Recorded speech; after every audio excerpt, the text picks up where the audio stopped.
안녕하십니까. 제 이름은 김민이고, 별리사스쿨에서 생물 강의를 하고 있습니다.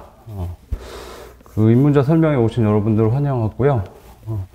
11월 초니까 사실 진입하기에 제일 좋은 시기인 것 같아요. 뭐 후기를 보시면, 내년 2월이 아니고, 후기를 보시면 뭐 8개월 만에 합격한 친구들도 있고, 그런데, 극소수고요. 최근은 제 주변에서 1년 만에 합격한 친구는 거의 못 봤습니다. 변리사 시험이 그렇게 쉬운 시험이 아니죠. 그래서 1년 갖고는 좀 수험생들 수준도 높아지고 있는 것 같고, 그래서 1년보다 조금 더 여유있게 진입하시면 지금 참 좋은 시기에 진입을 결정하시면 진입하시게 되는 것 같습니다. 저는 생물에 한정된 게 아니고 자연과학 전체에 대해서 좀 전략 분석을 했기 때문에 그 내용을 설명을 드리겠습니다.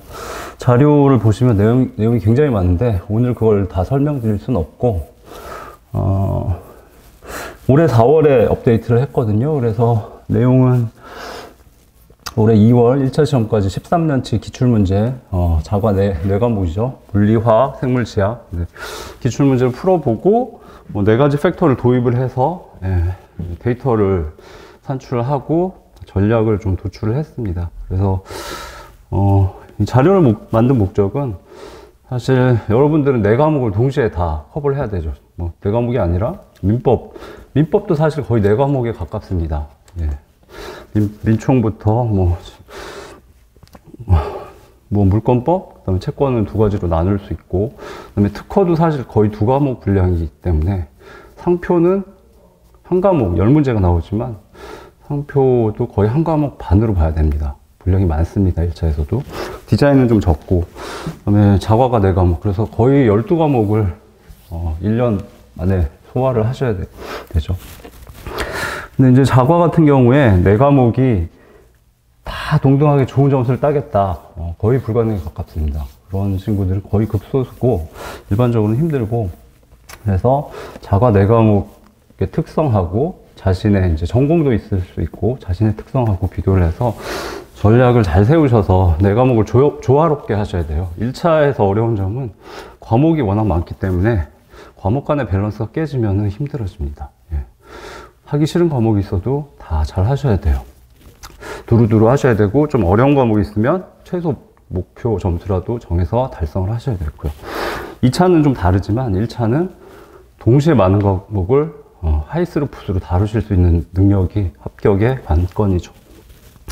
어찌됐든 여러분들은 자과 4과목을 조화롭게 담당하셔야 되기 때문에, 저도 강의를 준비할 때 4과목 간의 관계, 거기서 생물의 위치를 알아야 되기 때문에 자료를 분석을 했고, 공부하시는 분들한테 도움이 될 거라고 생각해서 이제 4월에 설명회를 했습니다.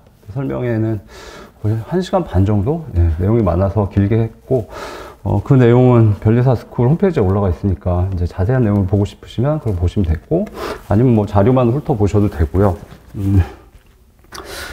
지금은 감이 안 오실 거예요, 자료를 봐도. 근데 나중에 한번 합격하시거나, 뭐, 아쉽지만, 쓴 잔을 마시시게 되면, 자과 전략을 잘 세워야 되는구나라는 걸 뼈저리게 느끼시게 될 겁니다. 자. 내용이 많아서 이렇게 목차를 붙였는데요. 첫 번째는 백그라운드 부분이고, 그 다음에 이 부분은 이제 어떻게 공부하시는 게 좋겠다. 전략 또는 제가 말씀드리는 제안, 조언, 그런 것들입니다.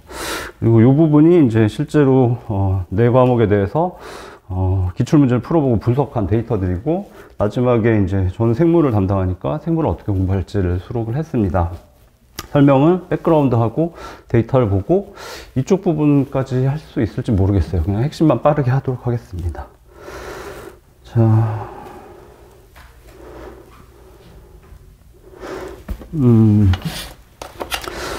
아시는 분도 많으시겠지만, 산인공에서는 통계치를 계속 매년 제시를 해왔습니다. 근데 응시자의 평균이죠. 꽈락하고 평균과 꽈락을 공개를 했는데, 민법, 산재, 자과에 대해서 그 데이터들을 모은 거고요. 그래서 전체 이제 추이를 보실 수 있는데, 지금 최근 3년간은 완전히 그 경향이 바뀌었습니다. 그리고 그 이전의 9년, 이쪽은 통계치가 없어서 경향이 바뀌었기 때문에 저는 일단 이쪽을 그 이전 9년을 페이즈 1, 그 다음에 최근 3년을 페이즈 2라고 일단 부르겠습니다. 그래서 페이즈 1의 시기보다 페이즈 2의 시기를 보시면은 컷이 굉장히 많이 올라갔습니다. 여기 원 시기에는 70점에서 한 75점, 뭐 67점도 있지만 그랬는데 컷이 많이 올라가서 지금 77점에서 81점이죠. 굉장히 많이 올라갔고요. 원인은 민법, 산재, 자과 세 가지가 다 쉬워졌습니다. 물론 수험생 수준도 조금씩 높아지는 걸로 보이고요. 그리고 최근 3년을 보시면 여기 꽈락률이 그렇게 높지 않습니다. 예, 꽈락을 겪는 부분이 별로 없는 거죠. 근데 이제 이 자료에는 페이즈 1하고 페이즈 2 내용이 다 들어있고요. 두 가지 다 경향을 말씀드리고 있습니다. 이유는 지금 3년간은 페이즈 2의 상태가 유지되고 있지만 내년에 이게 유지가 될지 아니면 페이즈 1의 상태로 돌아갈지 알 수 없기 때문에 여러분들은 두 가지 경향성에 대해서 다 아셔야 된다고 생각하기 때문에 둘 다 대비를 하셔야 되죠. 출제 경향은 이쪽이 사실 좋습니다. 변별력도 더 좋고, 그래서 개인적으로 추정하기에는 내년에도 이제 페이즈 2 상태로 출제될 거라고 예상은 하지만 예상하는 건 되게 위험하죠. 예상이 틀렸을 때는 타격이 크기 때문에 그래서 페이즈 1도 주의를 하셔야 되는데, 페이즈 1의 특성 중에 하나는 민법 산재도 꽈락률이 뭐 20몇 %, 30%에 가까웠던 적이 있지만 자과의 경우에 여기 붉은색 계열로 표시된 걸 보시면 꽈락률이 30%를 넘습니다. 9년치 중에 한 4년 정도가 30%를 넘고, 여기 12년의 경우는 61%, 17년 그래도 최근이죠. 42%였습니다. 어마무시하죠. 민법이나 산재를 아무리 잘해도 자과 때문에 떨어지신 분이 굉장히 많은 거죠. 그리고 2017년에 자과 45점을 맞았다. 꽈락이 40점이죠. 45점을 맞았다. 이분이 합격하셨을까요? 거의 힘들죠. 그래서 뭐 다른 과목들도 마찬가지긴 하지만 이 9년간은 자과 때문에 거의 1차 당락이 결정될 정도로 영향력이 컸습니다. 현재 3년은 그렇지 않지만. 그래서 1차에서 중요한 과목은 산재입니다. 특허, 상표, 뭐 디보를 다루는 변리사 양성 시험이기 때문에 산재가 중요하고, 민법도 중요하죠. 민소법을 공부해야 되고 법학에 대한 이해를 할 수 있는 과목이라서 자과는 가장 중요도가 낮습니다. 근데 미치는 영향력은 어마무시했죠. 지금 과거지만 그래도 얼마 되지 않은 과거죠. 자과는 보통 마지막에 공부하시죠. 민법 공부하시고 산재 공부하시고 그 다음에 자과를 시작하시는데 공부 기간도 짧습니다. 그동안에 정확하게 대응을 못하면 민법 산재 점수가 높은데도 떨어지는 일이 많이 발생합니다. 자과 때문에 고생하는 사람들이 굉장히 많았고요. 현재도 자과는 다루기 힘듭니다. 점수가, 민법 산재는 대부분 공부를 하시면 하시는 만큼 비례해서 점수가 올라가요. 자과는 한계점이 있고 더 안 올라갑니다. 최근 더 완화되긴 했지만 자과 점수는 그렇게 맘대로 안 됩니다. 그래서 자과는 전략이 굉장히 중요합니다. 민법이나 산재보다 뭐 시간을 더 많이 투입해야 된다 그건 아니지만 정확히 나한테 맞는 전략을 수립을 해서 거기 최소 점수를 달성을 하고 1차에 합격하면 버리셔야 되는 과목이죠. 많은 분들은 1차에 합격하면 자과를 다시 볼 일이 없죠, 평생.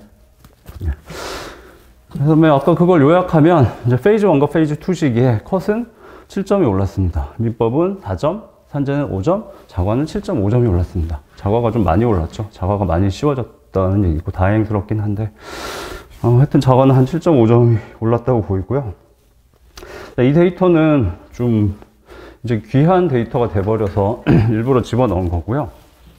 산인공은 그 응시자의 평균은 매년 공개를 하지만 합격자의 평균은 공개한 적이 없습니다. 근데 웬일인지 이게 2016년인데 이 해에만 굉장히 자세한 통계치를 내서 공개를 했어요. 그래서 그걸 제가 다운받아서 정리를 해놨는데 얼마 후에 싹 다 지워버렸습니다. 그래서 지금 구할 수 없는 데이터이기 때문에 일부러 보여드리는 거고요. 페이즈 1식입니다. 옛날 2016년이니까 합격자의 평균점을 공개를 했어요. 그래서 산재가 85, 민법이 90점 정도. 그 다음에 자가가 66점 정도네요. 예. 그래서 뭐 응시자 평균하고 합격자 평균 차이를 보시면 뭐 산재는 26, 27, 17 정도 되죠. 자가는 다른 과목보다 뭐 응시자, 합격자 평균이 다 낮습니다. 어찌됐든 이때 당시에 합격자들의 자가 평균이 66점이었으니까 아까 한 7.5점 상승했다고 말씀드렸죠. 근데 그건 응시자 평균이니까 합격자들은 점수가 높으니까 더 많이 상승할 수는 없겠죠. 그럼 한 6점 정도 상승했다고 치면 현재 자연과학의 합격자 평균은 한 70점대 초반인 것 같습니다. 그리고 물론 합격자 평균이기 때문에 컷보다도 많이 높겠죠. 예. 그래서 자연과학은 70점 초반을 맞으면 뭐 여유 있게 합격하실 수 있다는 얘기죠. 물론 65점을 맞으셔도 합격하실 수 있습니다. 단 산재 민법이 90 정도 되셔야 되죠. 그럼 245니까 80점이 넘기 때문에 합격하실 수 있지만 받쳐줘야 됩니다. 그래서 자과는 한 70점대 초반까지 가면 안정하고 65점까지도 가능하다. 그렇게 추정할 수 있습니다. 어찌됐든 아까 말씀드렸듯이 자과는 이제 짧은 시간 공부해야 되고 사람마다 공부해 보시면 자기한테 맞는 과목이 있고 틀린 과목이 있는데 그 대응이 늦으면 굉장히 위험합니다. 그래서 뭐 자과뿐만 아니라 뭐 민법 산재부터 모든 과목 강의는 최대한 빨리 들으시는 게 좋아요. 빨리 들으셔야 이 과목 특성들을 파악할 수 있고 영역이 어느 정도 넓은지 나한테 맞는지 안 맞는지 위에서 조망을 하실 수 있습니다. 그 상태에서 빨리 전략을 세우셔야 되기 때문에 어떤 분들은 민법을 듣는데 민법 듣고 일해독하기가 굉장히 힘들어요. 그걸 달성하시는 분들은 대단한 분들이고 복습을 못해서 특허를 늦게 들으래요 이러시는데 안 좋습니다. 네, 복습을 다 못하시더라도 초반에 강의는 모두 다 빨리 들으시는 게 좋습니다. 전체를 조망하기 위해서. 자가도 역시 늦게 들을 수밖에 없지만 전략을 못 세우시면 위험합니다. 그래서 전략이라는 거는 구체적으로 나와야 됩니다. 초반에 강의를 들으시고 내 과목을 나는 물리를 몇 개 맞을 거고 화학 몇 개 맞고 생물 몇 개 맞을 거야. 지학 몇 개 맞을 거야. 그 다음에 그 자과는 40문제를 다 푸는 분들이 많지 않습니다. 실제로 시간 압박이 엄청나요. 민법 산재는 다 푸신 분들이 많습니다. 예. 그래서 실전에서 풀이 시간 목표까지 그리고 뭐 학습 영역, 학습 방법들도 초반에 빨리 결정하셔야 됩니다. 본인한테 맞는 방법을. 그 다음에 일단 데이터를 핵심만 좀 보여드리겠습니다.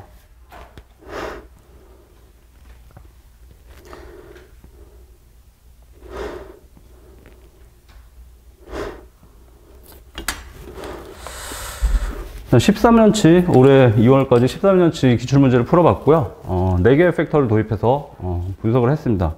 각 문제 13년치니까 물리 130문제, 화학 130문제 이렇게 되죠. 난이도, 각각 난이도, 상중하, 그 다음에 문제 풀이 시간, 실전에서 문제 풀이 시간입니다. 연습할 때 말고. 그 다음에 NT 문제라고 부르는데, 그 짱돌 문제라고 하죠. 예, 브리타 문제인데, 용어를 순화하기 위해서 저는 not typical이라고 NT 문제라고 부르고 있습니다. 이 NT 문제는 여러분들이 자과 한 과목을 사실 한 달 이상 공부하실 수가 없어요. 예, 보통.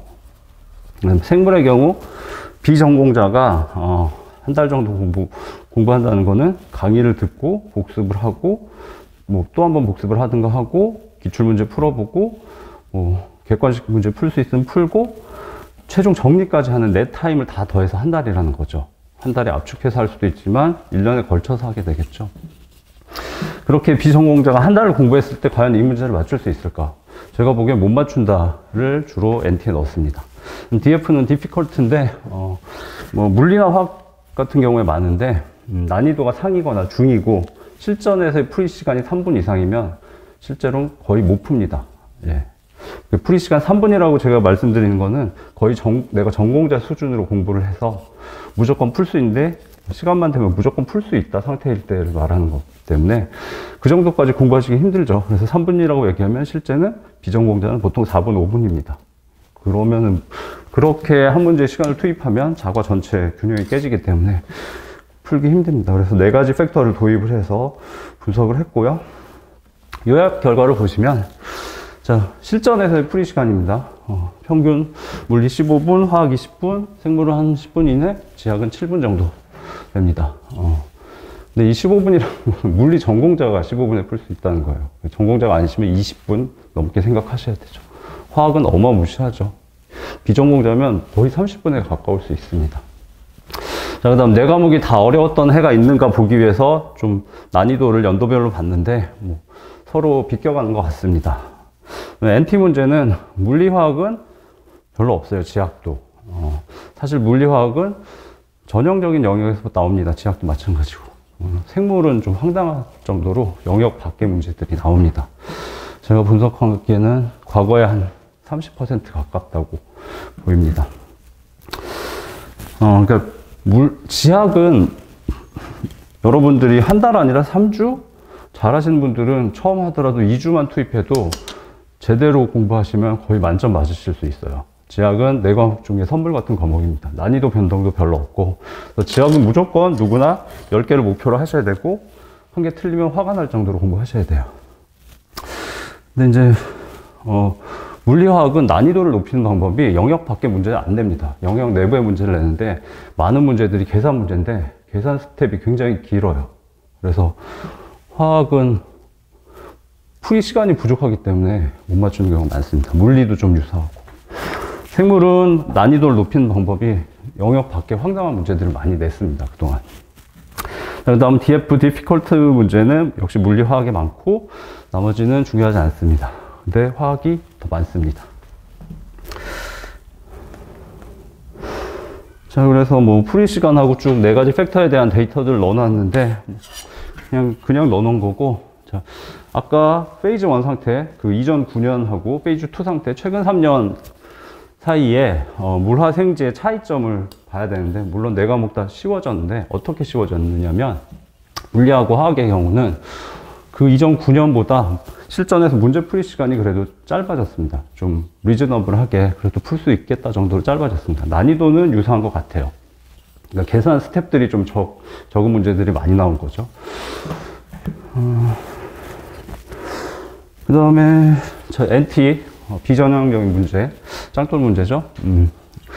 이제 사실 물리화학에서는 짱돌 문제가 사실 거의 잘 없고요. 지학도 거의 없는데, 이때만 짱돌 문제가, NT 문제가 3개가 연달아서 나왔어요. 거의 지학은 너무 고득점을 하니까 그걸 방지하기 위해서 출제자분이 일부러 그러신 것 같고, 근데 현재도 뭐 특별히 NT 문제 많지 않습니다. 생물은 NT가 어마무시하죠. 그래서 요 페이지 1의 시기에 이제 상담을 해서 생물을 몇 개를 맞아야 할까요? 비전공자면 6개 맞으시면 거의 만점입니다 라고 얘기를 했어요. 이것들은 사실 맞출 수가 없어요.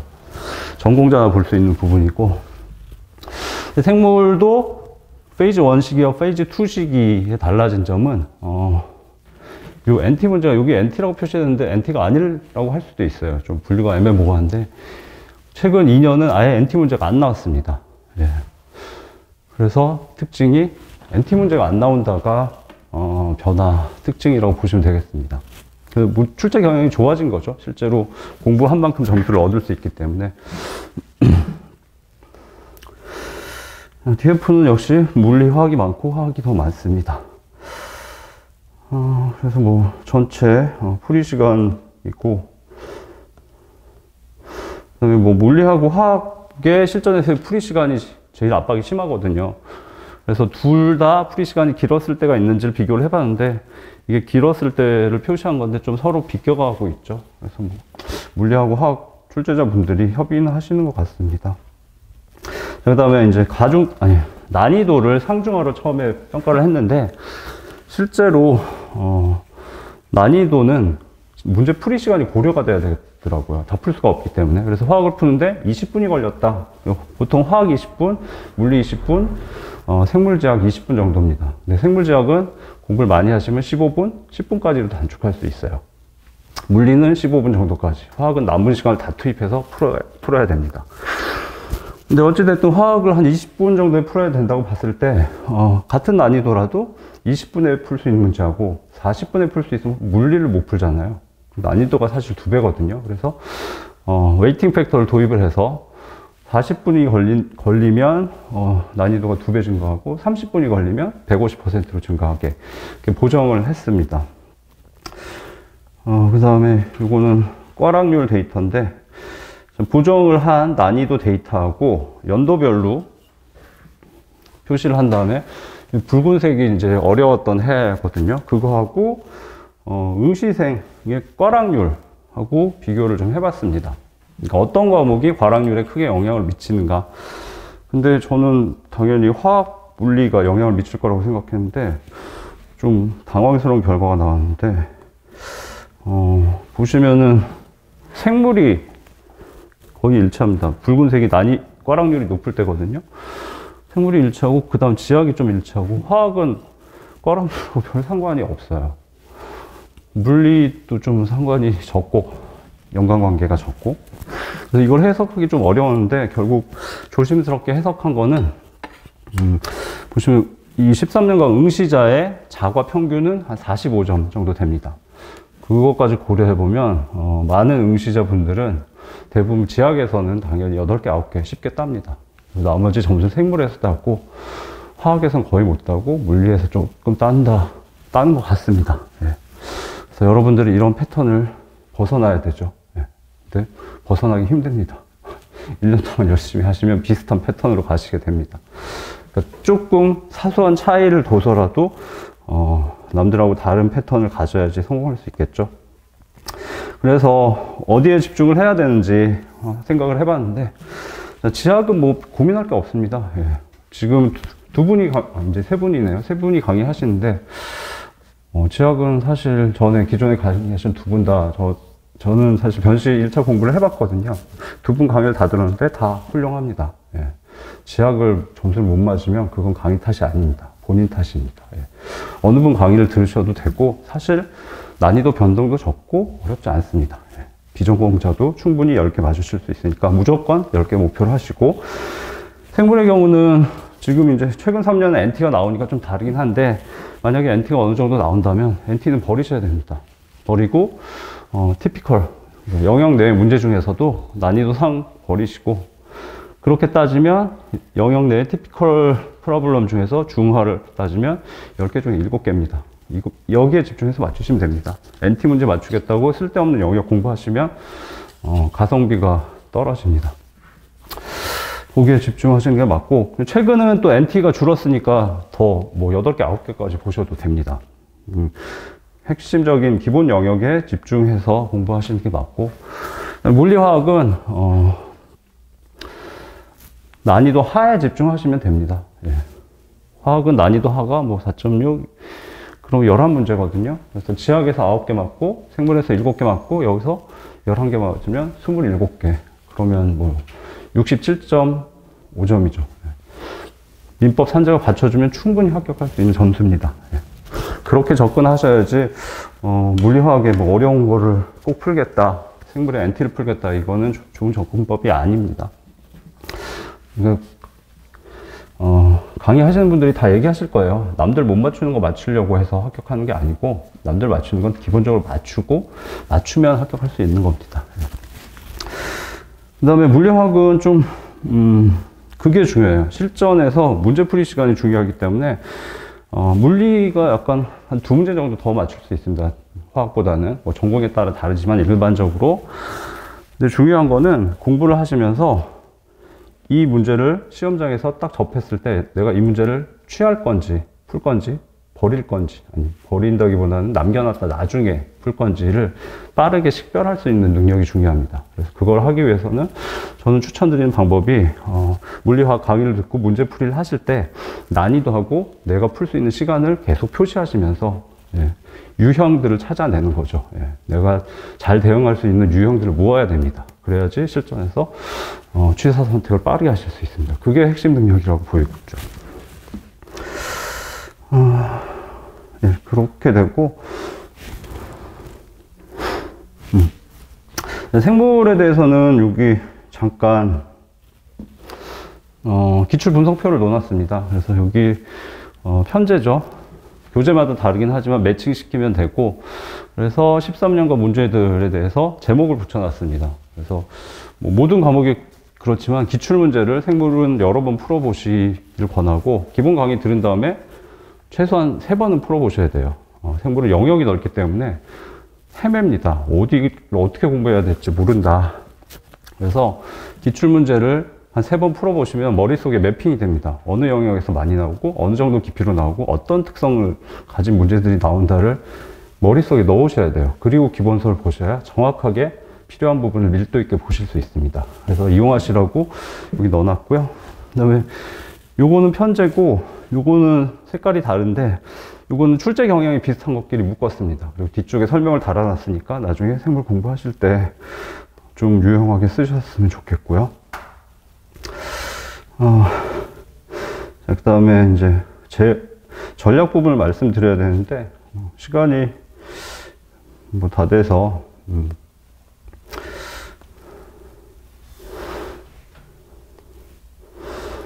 자, 이거는 정량적인 그래프는 아니고 계속 말씀드렸지만 난이도가 연도마다 어떻게 변동되는 건데, 지학은 난이도도 낮고 변동이 거의 없습니다. 생물은 난이도가 조금 높고 변동이 있는데 NT 문제들이 문제였죠. 물리는 난이도도 높고 변동도 심하고 화학은 어마무시합니다. 화학과도 사실 화학 다루기가 쉽지 않습니다. 그래서 나는 화학과가 아니지만 화학이 재밌으니까 여기서 고득점 하겠다. 굉장히 위험한 생각이고요.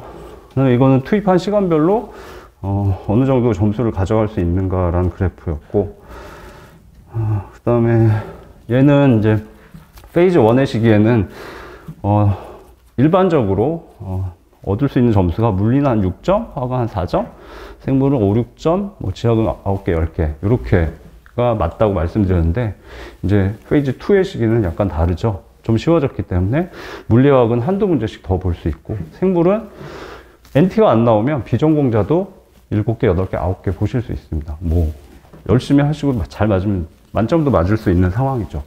물론 페이즈 2의 시기와 같이 출제된다면. 이건 그냥 보시면 되고, 주력 과목을 어떻게 잡는가의 문제인데, 지금 일반적으로 뭐 특별한 전공이 없다고 할 때는 지학은 1차 주력 과목이 돼야 되고 2차 주력으로 생물하고 물리를 잡으시는 게 맞는 것 같습니다. 화학을 잡으시는 건 좀 위험하고, 화학과인 경우만 자신의 선택에 맞춰서 하시는 게 좋고, 뭐 난 물리화학이 재밌으니까 이걸 주력으로 잡겠다, 거의 망합니다. 예. 두 과목 풀다가 지학생물 손도 못 대는 경우가 발생할 수 있고요. 그다음에 실전에서 문제 푸는 순서 처음에 모르시는 분들이 있어서 써놨는데, 문제 순서가, 출제되는 순서가 1번부터 10번까지가 물리고 그 다음이 화학이고 생물 지학이거든요. 순서대로 푸시면 안 됩니다. 예. 비계산 과목인 지학하고 생물을 먼저 푸셔야 됩니다, 당연히. 그리고 화학과가 아닌 이상 그다음 보통 물리를 풀고 나머지 시간을 화학에 다 때려 넣는 방식이 맞습니다. 예. 그래서 뭐 풀이 시간은 생물 지학 합쳐서 15분 금방 가능하고 10분대 진입하시는 분도 많아요. 예. 물리는 뭐 15분에서 20분이고 나머지는 전부 화학에 넣는다. 이 부분은 여러분들이 좀 보시면 되겠고, 예. 뭐 핵심들은 다 말씀드린 것 같습니다. 예. 그래서 초반에 자과가 이렇게 만만한 과목은 아니에요. 중요도가 낮다고 해서 나중에 대응하겠다 이런 건 위험합니다. 그래서 초반에 강의를 빨리 들으시고 전략을 잘 세우시고, 마지막으로 제 강의에 대해서 잠깐 소개를 하면, 기본 강의가 있고, 저는 강의를 시작한 지 오래 안 돼서 강의가 많지 않습니다. 기본 강의가 있고, 그 다음에 이제 최근에 아까 그 13년간 기출문제 풀이 강의를 했어요. 그리고 12월에 이제 생물은 4과목 중에 좀 유일하게 시사성 테마가 출제가 됩니다. 뭐 코로나 바이러스나 옛날에 AI, 조류 독감이 유행했을 때 문제도 나왔고, 프라이온이라고 저기 광우병 사태에 대한 문제도 나오고, 시사성 문제가 나옵니다. 그리고 노벨상을 탈 정도의 중요한 결과가 나오면 출제가 됩니다. 그래서 그 시사성 테마들을 모아서 출제될 수도 있고 안 될 수도 있지만 모아서 12월에 무료 특강을 할 거고요. 한 3시간 정도 할 겁니다. 그건 꼭 들으셨으면 좋겠고, 그다음에 코로나 바이러스 특강을 올해 1월에도 했는데 이제 올해는 12월에 다시 할 겁니다. 1시간 반이나 2시간 정도. 코로나는 뭐 언제든 출제될 수 있는 상황이 돼버렸죠. 그래서 2가지 무료 특강이 있으니까 그거는 꼭 들으셨으면 좋겠고, 생물 부가적으로 신사적인 부분을 공부하셔야 됩니다. 그리고 아까 말씀드린 기출문제 풀이 강의는 13년치를 했는데 어제 끝났어요. 근데 한 10회니까 한 30시간 정도 되고, 기본 강의 들으신 다음에 무료로 했습니다. 올해는. 그래서 그건 꼭 들으셨으면 좋겠어요. 도움이 많이 되실 겁니다. 예. 그래서 공부하실 때 기본 강의는 여러분들 특성에 맞는 분 강의를 들으시고, 근데 기출 문제를 말씀드렸듯이 바로 한 3번을 풀어보셔야 됩니다. 예, 정확하게 기출 경향을 파악하셔야 되고, 좋게는 한 5번 풀어보셔야 돼요. 가능하면 텀을 두고 푸시는 게 좋죠. 기출문제 쭉 한번 풀어보고 한 2주 정도 지나서 보면은 저번에 쉬웠는데 이번에 안 풀려, 그렇게 됩니다. 모든 과목이 다 그렇지만. 그래서 생물도 기출문제를 5번 정도 풀어보라고 저는 말씀드려요. 그리고 기출문제를 풀 수 있고 그 이론들을 다 알면 100% 대비가 되는 건 아니죠. 예. 거기에다 이제 기본에서 기출이 안 됐어도 중요도가 높은 것들을 살을 붙여 나가야 됩니다. 근데 반대로 기출문제도 못 푸는데 객관식 문제를 푼다? 안 좋습니다. 예. 생물에서 어떤 영역이 나오는지도 잘 모르는 상태에서 객관식으로 가는 건 좋지 않고, 기출문제를 충분히 풀고 핵심에 대한 이해도가 높아졌을 때는 객관식 문제로 들어가는 게 좋죠. 그래서 제가 추천드린 방법은 기본 강의, 기출문제 풀이 많이 하시고, 기본 강의를 다시 한번 밀도 있게 공부하시고, 이제 여유가 있으면 객관식 들어가고 최종 정리로 들어가는 게 생물은 맞다고 생각하고, 그래서 기출문제 풀이 강의는 무료로 제공을 하니까 꼭 들으셨으면 좋겠습니다. 네. 딱 30분이네요. 네. 네, 하여튼 참석해 주셔서 감사하고요. 네. 험난한 길이 될 겁니다. 그렇지만 강철 같은 심장으로 열심히 하시면 금방 합격을 맛보실 수 있을 겁니다. 예, 여러분 행운이 함께 하시기를 기원하겠습니다. 감사합니다.